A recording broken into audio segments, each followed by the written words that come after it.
uh, Listen, I know that the people on the Masked Singer and whoever's underneath the mask is pretty much completely random up until someone figures out all the clues. But then there are times when the person's unmasked, I immediately look back on an old joke I heard as a kid, and I'm like, I see what you did there, Fox. Very nice. I'll talk about that momentarily. So let's get to my low, my high, my act of kindness. Let's see, what was my low?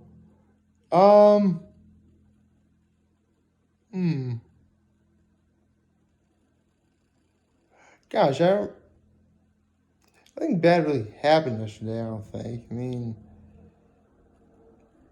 I guess if I did have a low, per se, it would probably be, I guess yesterday was kind of slow, I guess.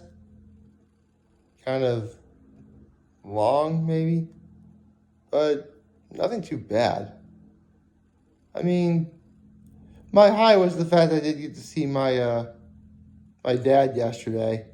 I mean, I see him a lot, but I only get one dad, so I better make sure that I make sure I make every time I see him count. I forget if my mom was working yesterday. I think she was. I know for a fact she'd either be working today or she'd either be watching my nephews today. I know watching my nephews she mostly does on Fridays.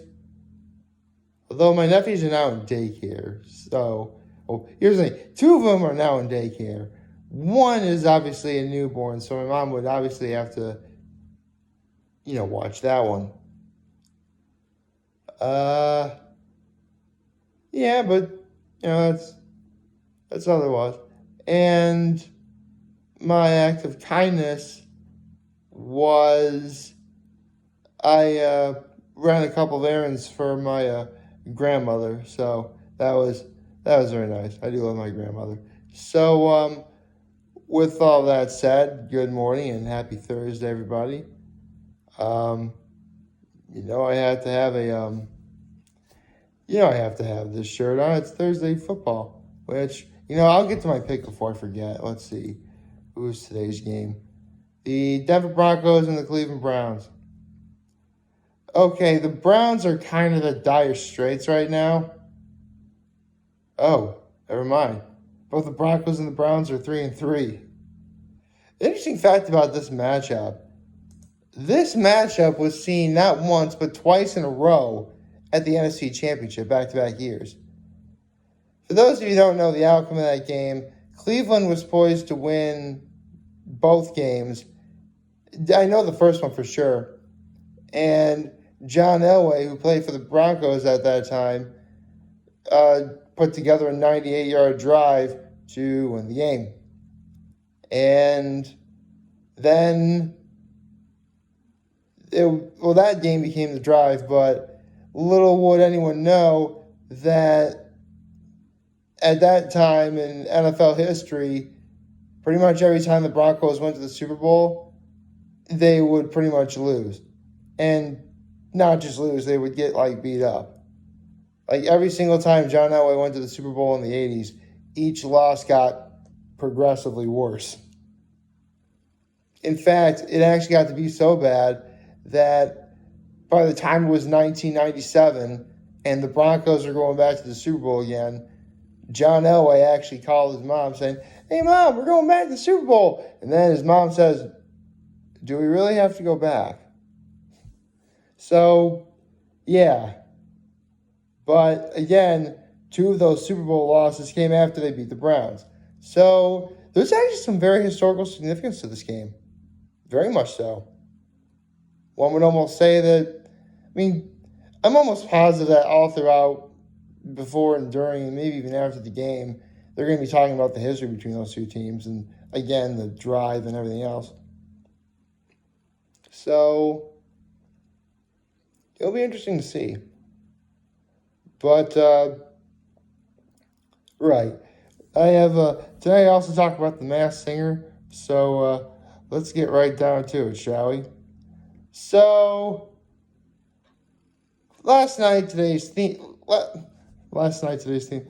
Last night, the theme was Time Warp, as I believe they're sort of getting ready for Halloween. Time Warp is a song from a very famous Halloween-related movie known as the Rocky Horror Picture Show, which, fun fact, it actually has a very strong cult following now. When it first came out, it actually did terribly. The most famous, easily the two most famous songs in both movies are The Time Warp and Sweet Transvestite, which was performed by Tim Curry. In fact, the Nostalgia Critic, years ago, when he did a top 11 villain songs, actually put Sweet Transvestite at number 7, a tie for number 7 on the top 11, best villain songs. For those of you who don't know, he tied it with Dentist from Little Shop of Horrors, performed by Steve Martin. It's funny. I actually have Sweet Transvestite on my iPod. I've been trying to get Dentist for years, but you gotta buy the whole album. I don't want the whole album. I just want Dentist, and seriously, I was able to get Mean Green Mother from Outer Space. Actually, that's a great villain song too. Seriously, I really could talk about villain songs all day. Maybe I'll do that. I am actually in the perfect month to do that now that I think about it. So I could. I will strongly have to consider that. I got some time. I have a few days before the month is over. No better time to talk about villains than now. Although, actually, I wonder. Because I actually used to memorize the Nostalgia Critic's top 11. Oh, I'll get to that in a second. Let's talk about the Masked Singer. Let's see. So, the songs that the singers sang last night was The Bull sang Make You Feel My Love by Bob Dylan. Pepper sang No Tears Left to Cry by Ariana Grande. Skunk did Square Biz by Tina Marie.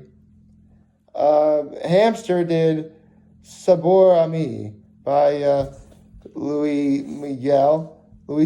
And The Jester, who was the new wild card, who was really good, by the way, did School's Out by Alice Cooper. Now, at the beginning of the video, I talked about how it brought back a South Park joke to me, right?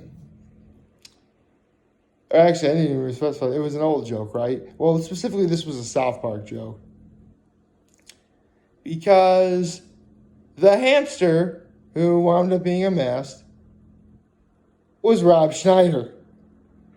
And if you're a South Park fan, then you're about to get the reference I'm about to do. Rob Schneider was a woman. And then he was an animal. And now he was another animal. Rob Schneider is the hamster. Rated PG-13. I just bursted out laughing. Seriously, I didn't get any sleep last night at all because it was so funny. Oh, gosh. That was great. Oh, I'm tired, but it's worth it, man. That was hilarious. I was just like, Rob Schneider, dirt for dirt.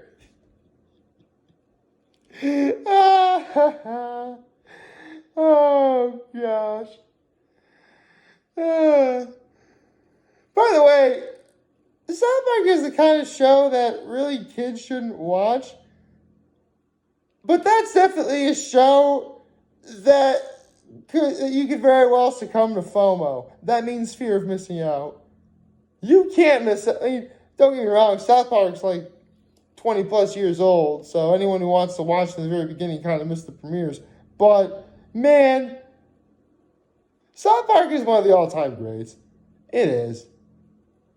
I mean, again, you know me, I don't really use curse words and stuff like that, which is pretty much what South Park is known for. But trust me, if you're not watching South Park, you're missing out on one of the all-time greats. Although I will admit, in recent years, it's kind of faltered a little bit.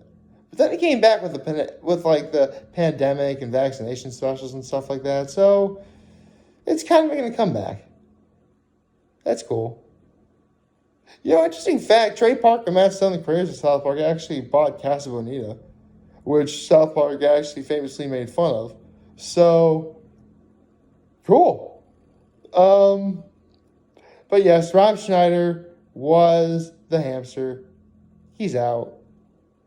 But at least I have the South Park reference.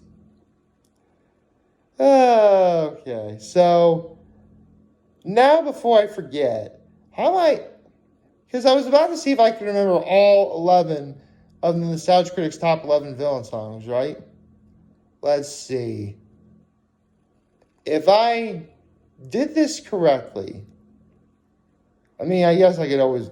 I'll try looking up, see. So, number 11 was You're a Mean One, Mr. Grinch. Very good classic song. I have that one on my iPod. Number 10 was Shiver My Timbers from Muppet Treasure Island, which, Doug Walker, the Nostalgia Critic. The opening song of Muppet Treasure Island is not a villain song.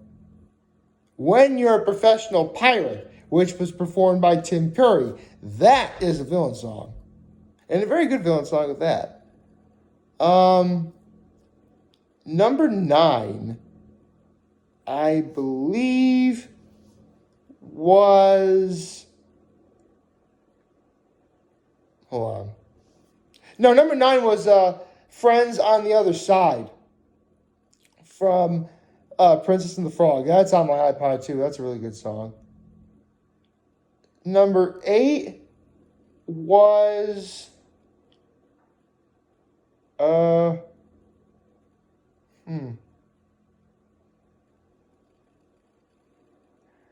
I think...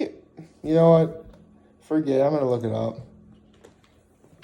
I know what number 1 is, obviously. Nostalgia Critic, episodes.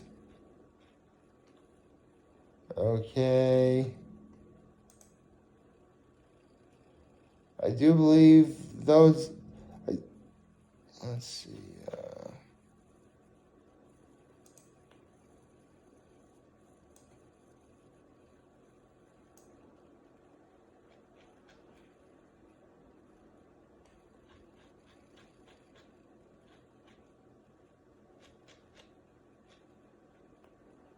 I'm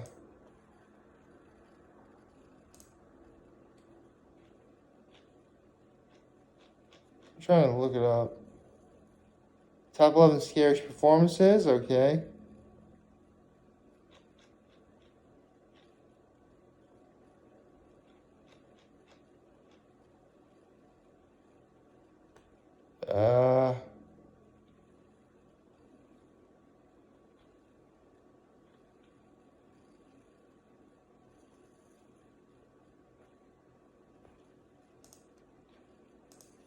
I'm going to look up one thing. Hold on.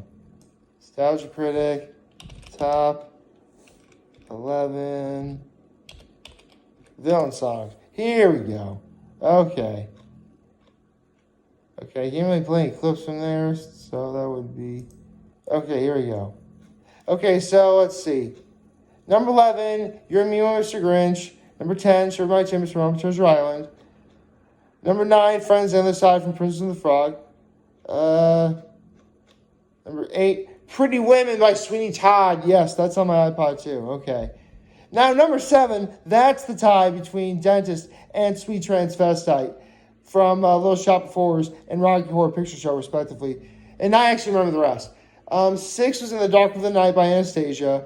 5 was Poor Unfortunate Souls from Little Mermaid. 4 was He Had It Coming from Chicago. 3 was Be Prepared from The Lion King. Oh, right. I said He Had It Coming. It's Cell Block Tango. That's the name of the song. But He Had It Coming. He Had It Coming. Like, yeah, that's how the song pretty much goes in my head. Sorry. Yes, 3 is Be Prepared for The Lion King. Number 2, Secret of Survival from Wind in the Willows / Mr. Toad's Wild Ride. Okay. Don't quite know that song. And number 1 was Hellfire by Hunchback of Notre Dame. Which, yeah, That's a good song too. And remember, it's the name of a song. It's the name of the song. So it's okay to use a curse word for that way as well. Okay? Good. Working on that new motto right there. Like, favorite, share, the subscribe button, follow me on social media, YouTube. I'm very home with this video for all you guys watching the show for a more wonderful, wonderful Thursday. Remember, you're going to talk to you to land news right back. Take care and make good choices. See ya. Maybe I should talk about my favorite villain songs. Because there's actually quite a lot of them out there. Well, definitely a few I just mentioned, technically. Maybe before this month is over, I'll see if I can find a way to, talk about them in detail. See ya.